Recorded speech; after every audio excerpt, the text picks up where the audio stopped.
안녕하세요. 책 읽어주는 여자 홍퀸이에요. 지금 읽어드리고 싶은 책은 한 번 읽어드렸는데 좋은 글이 또 생각나서 갖고 왔습니다. 책 제목은 공부보다 소중한 너의 미래에게, 강성태 지음. 청소년들에게 좋은 글이 많은 이 책 제가 조금만 읽어볼게요. 시험을 볼 수 있다는 것의 의미. 시험만큼 우리를 괴롭히는 게 또 있을까요? 힘든 공부를 밤새워 하는 이유도 결국 시험 때문입니다. 시험 전날에 침대에 누워 내일 학교가 문 닫았으면 좋겠다 하고 생각해 본 적 있나요? 저는 많았거든요.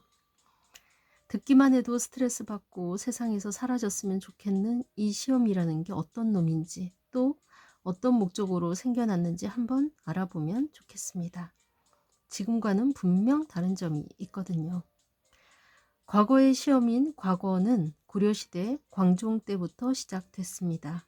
과거라는 말은 한자로 과목을 치른다라는 의미로 시험이라는 뜻 그 자체입니다. 과거가 도입되기 전에는 사회의 모든 요직이 세습을 통해 이루어졌습니다. 오늘날로 치면 판검사, 의사, 공무원, 선생님 같은 직업이 부모의 신분이나 권력자의 입김으로 결정되던 시절이었죠. 당시에는 능력 없는 이들도 부모의 배경 덕분에 사회의 중요한 자리에 오를 수 있었습니다. 이런 구조에서 나라가 제대로 운영되긴 어려웠겠죠. 그래서 유능한 인재를 선발하기 위해 과거라는 시험 제도가 생겨난 것입니다. 시험이 처음 도입되었던 시절을 상상해 보세요. 이는 사회에 엄청나게 큰 충격을 준 변화였습니다. 부모의 신분에 따라 내 위치가 결정되던 세상에서 노력과 능력으로 신분을 뛰어넘을 수 있는 길이 열린 겁니다. 그야말로 하늘이 뒤집히는 일이었죠. 그 시절 평범한 사람들에게 시험은 감사하고도 엄청난 축복이었습니다. 그러나 시험도 아무나 준비할 수 있는 것은 아니었습니다. 농사일에 매진하면서 생계를 유지하는 가정에서 한 사람이 일을 돕지 않고 공부에 매진한다는 것은 상상조차 하기 어려운 일이었습니다. 다른 식구들이 그 사람을 위해 헌신해야만 가능한 일이었죠. 그래서 시험 준비는 보통 부유한 집안에서나 가능한 일이었습니다. 게다가 여성들은 아예 시험을 볼 기회조차 없었고요. 지금 여러분이 시험에 응시할 수 있는 이유는 공부를 뒷받침할 수 있는 돈이나 가족의 지원이 있기 때문입니다. 더 나은 삶으로 나아갈 수 있는 거의 유일한 구원의 길이었던 시험을 앞에 두고도 공부할 기회조차 얻지 못했던 과거 사람들에 비하면 여러분은 얼마나 큰 축복을 누리고 있는 걸까요? 과거가 도입되기 이전에도 시험은 있었습니다. 바로 신라의 독서 삼품과였습니다. 이 시험은 유교 지식을 바탕으로 관리를 선발하는 과정이었죠. 하지만 독서 삼품과는 단지 성적을 참고하는 정도였고 이 시험의 결과만으로 관리를 뽑지는 않았습니다. 그래서 본격적인 과거 제도라고 말하지 않습니다. 그렇다면 이 시대의 사람들은 어떻게 출세의 길을 찾았을까요? 바로 당나라였습니다. 골품제라는 신분 제도의 벽에 가로막힌 육두품 이하의 계층은 독서 삼품과로는 큰 성과를 기대할 수 없었기 때문에 이미 과거가 존재하던 당나라까지 가서 시험을 치렀습니다. 당시 당나라에는 외국인을 대상으로 한 시험인 빈공과가 있었고 신라의 인재들은 이 시험에 응시했습니다. 응시는 쉬웠을까요? 아니요. 목숨을 걸어야 했습니다. 빈공과에 응시하기 위해 당나라로 가는 길은 위험천만이었습니다. 나무 배를 타고 드넓은 바닷길을 건너는 일은 목숨을 건 도전이었죠. 나무 배는 바람과 파도의 영향을 그대로 받아서 배에 타면 누구나 예외 없이 뱃멀미를 했습니다. 바다에 뛰어들어 죽고 싶을 만큼 심했죠. 그렇게 작은 배에서 수십 일을 보내야 했습니다. 그럼에도 불구하고 신라인들은 당나라로 향하는 길을 택했습니다. 우리가 그토록 피하고 싶어하는 시험을 보기 위해 생과 사를 넘나드는 위험을 감수한 것입니다. 얼마나 많은 사람들이 시험의 기회를 얻고자 배를 탔을까요? 놀랍게도 당나라 빈공과 합격자의 약 80%가 신라 출신이었다고 합니다. 신라에 이어 발해 그리고 먼 페르시아에서조차 빈공과에 도전하러 온 사람들이 있었습니다. 당나라에서 유학하거나 빈공과에 급제한 경력을 가지고 돌아온 이들은 신라에서 적어도 태수 자리는 보장받았습니다. 목숨을 걸어야 했지만 공부도 잘해야 했지만 일단 되기만 하면 신분을 상승시킬 수 있었죠. 실로 많은 신라인이 이 길을 택했습니다. 대표적인 인물이 바로 경주 최씨의 시조이자 통일신라 최고의 문인으로 꼽히는 최치원입니다. 여러분이라면 시험을 보기 위해 당나라까지 그 작은 배를 타고 갈 수 있었을까요? 분명한 사실은 우리에게 피하고만 싶은 그 시험이 과거에는 목숨을 걸 만큼의 소중한 기회였다는 것입니다. 그분들이 만약 인터넷을 통해 언제든 공부할 수 있고 마음만 먹으면 무엇이든 공부할 수 있는 시대를 살아가는 우리를 본다면 어떤 말씀을 하실까요?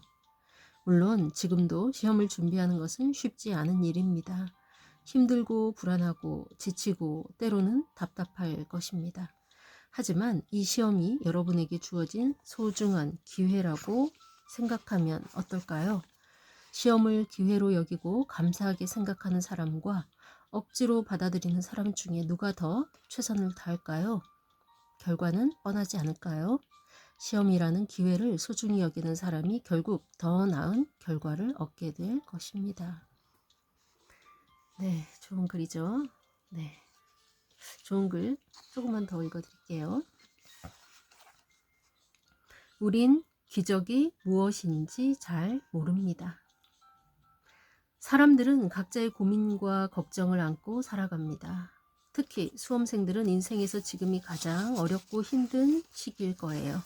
하지만 한 번쯤은 우리가 바라보는 좁은 시야에서 벗어나 지구 전체를 돌아볼 필요도 있습니다. 멀리 볼 때 새롭게 보이는 것들이 있거든요. 지구 전체를 놓고 보면 너무 크죠. 그래서 미국의 고등학교 교사였던 데이빗 제이 스미스는 실제 통계를 기반으로 우리가 이해하기 쉽게 세상을 100명의 마을로 축소해 보았습니다.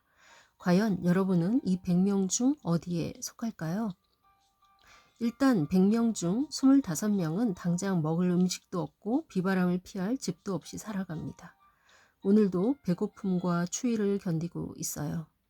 아프리카 말라위 급식 후원 캠페인에 따르면 우리의 한 끼 밥값인 10,000원은 말라위 아이들 60명이 두 끼를 먹을 수 있는 돈입니다. 한 끼에 약 83원이지만 그마저도 없어서 굶습니다. 영양실조로 인해 각종 질병에 시달리고 여러분이 책을 읽는 지금 이 순간에도 죽어가고 있어요. 또한 이 마을의 17명은 안전한 물조차 마실 수 없습니다. 케냐에 사는 5살 어린이 체루는 물을 가지러 6살 언니와 함께 6km 이상을 걷습니다. 그렇게 발이 닳도록 걸어서 흙탕물을 받아 돌아갑니다. 그마저도 말라버리면 그곳 사람들은 악어가 우글대는 댐으로 가야만 합니다. 물을 구하러 갔다가 영영 못 돌아오기도 하죠. 목숨을 걸고 구해온 물조차 탁하고 오염되어 있습니다. 깨끗한 물 한 모금은 17명에게 큰 사치입니다. 만약 여러분의 지갑에 돈이 있고 은행에 예금한 돈이 있다면 여러분은 100명이 사는 마을에서 가장 부유한 8명 안에 속합니다. 전 세계에서 여러분은 상위 8%의 부를 가진 사람이에요. 만약 자동차까지 있다면 상위 7% 안에 들고요. 공부로 넘어가 볼까요? 이 책을 보는 여러분은 대학 교육을 받고자 공부하는 사람일 거예요. 원하면 사이버 대학을 통해서 학위를 딸 수도 있죠. 100명이 사는 마을에서 대학 교육을 받은 사람은 단 1명뿐입니다. 컴퓨터도 갖고 있다고요? 그것도 역시 100명 중 2명뿐입니다. 여전히 수많은 아이들이 공부할 기회를 갖지 못합니다. 케냐의 어느 마을에는 전등 없는 집이 대부분입니다. 밤이 되면 공부하고 싶어도 공부할 수 없어요. 그래서 아이들은 매일 5km를 걸어서 공항으로 갑니다. 왜냐고요? 책을 보려면 빛이 필요한데 공짜로 쓸 수 있는 불빛은 공항 근처밖에 없거든요. 공항에서 새어나오는 희미한 불빛에 의지해 책을 읽고 공부합니다. 그렇게 바닥에 앉아 글씨를 읽고 문제를 푸는 모습은 간절함 그 자체입니다. 한두 명이 아니에요. 그렇게 공부하러 온 아이들로 공터가 북적거릴 정도입니다. 이렇게 열심히 공부한다고 해도 사실 구할 수 있는 직업이 거의 없습니다. 산업 기반이 없기 때문입니다. 그럼에도 아이들은 지푸라기라도 잡는 심정으로 공부합니다. 공부 말고는 희망을 걸 수 있는 게 하나도 없어서요. 우리는 어떤가요?